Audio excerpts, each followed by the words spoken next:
When you go to that place, when you do the meditation, and when you make what we call conscious contact with your higher self and with God, when you make that conscious contact, you shift from a belief in God or a knowing about God to knowing God. There's a very big difference between knowing about God and knowing God. Knowing about God is a belief.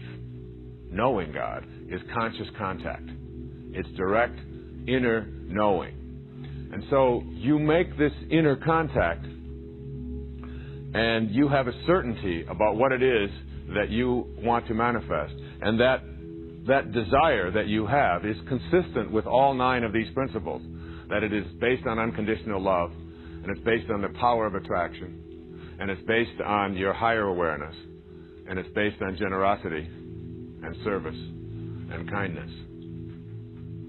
And then you are absolutely certain. And then you're able to detach because you're not really concerned about how it's going to show up.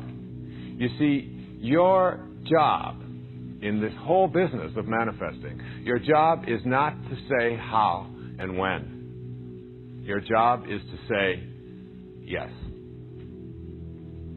Just yes. And then you let the how and the when take over. Now, when I say this, I know immediately what the ego part of us starts to think.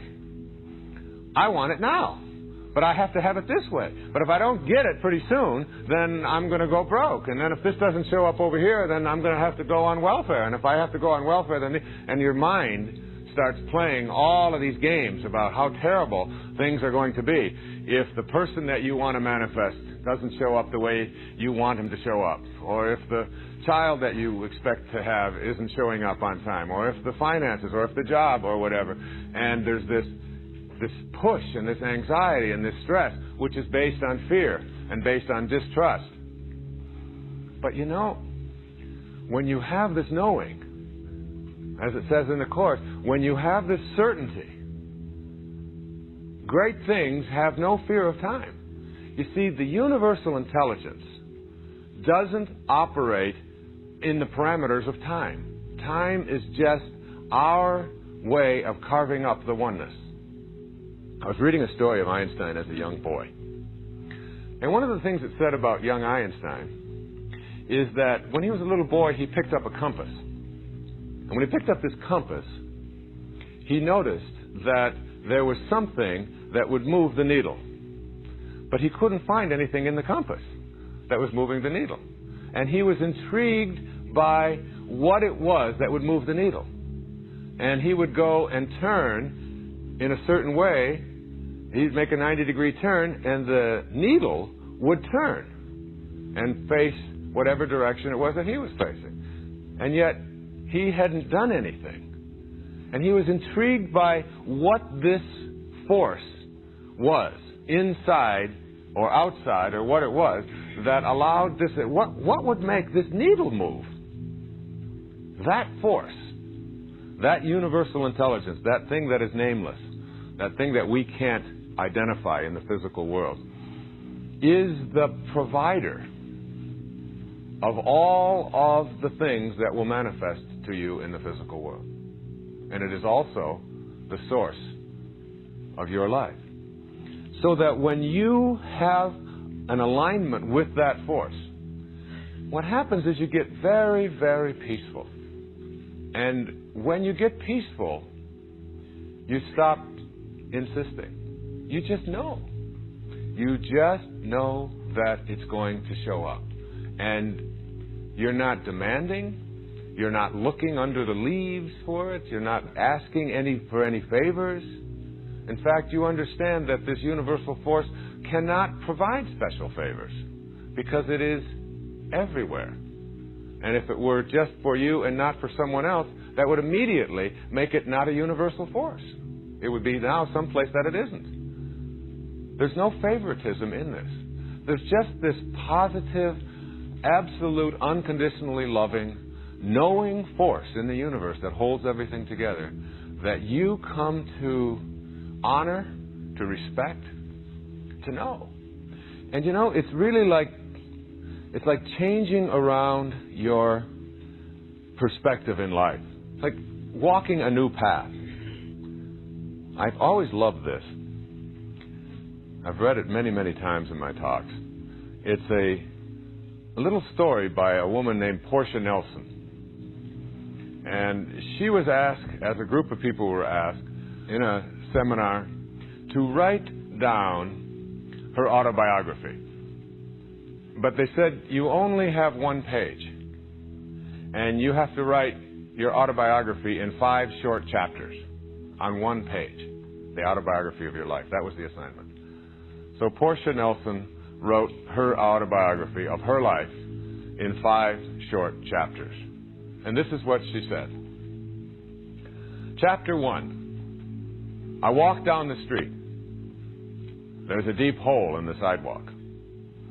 I fall in. I am lost. I am helpless. It isn't my fault. It takes forever to find a way out. Chapter 2. I walk down the same street. There's a deep hole in the sidewalk. I pretend I don't see it. I fall in again. I can't believe I'm in the same place. But it isn't my fault. It still takes a long time to get out. Chapter 3. I walk down the same street. There's a deep hole in the sidewalk. I see it there. I still fall in. It's a habit. My eyes are open. I know where I am.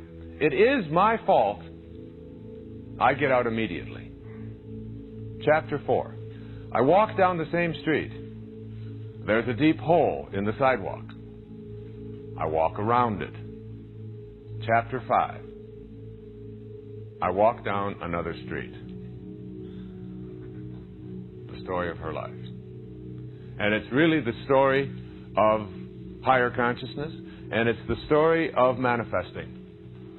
Being able to manifest your heart's desire, to align yourself and your intentions with this divine organizing intelligence that is limitless, that is inexhaustible, that is ever expanding, that is abundant, that is all providing and all knowing and everywhere at the same time, is like walking down another street.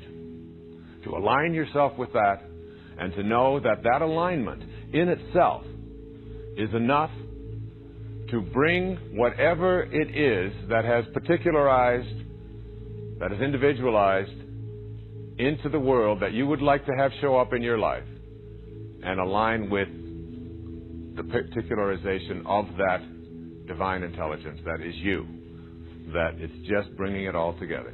It's just a realignment. And it will cooperate with you. The thing that will keep it from working for you is any obstacle to that flow. As I talked about when I was speaking about unconditional love, the minute that you put hatred, anger, bitterness, tension, anxiety, stress in the way of that intelligence, between you and that intelligence, you block that flow. It is a flowing. That's why we use water as a symbol of it.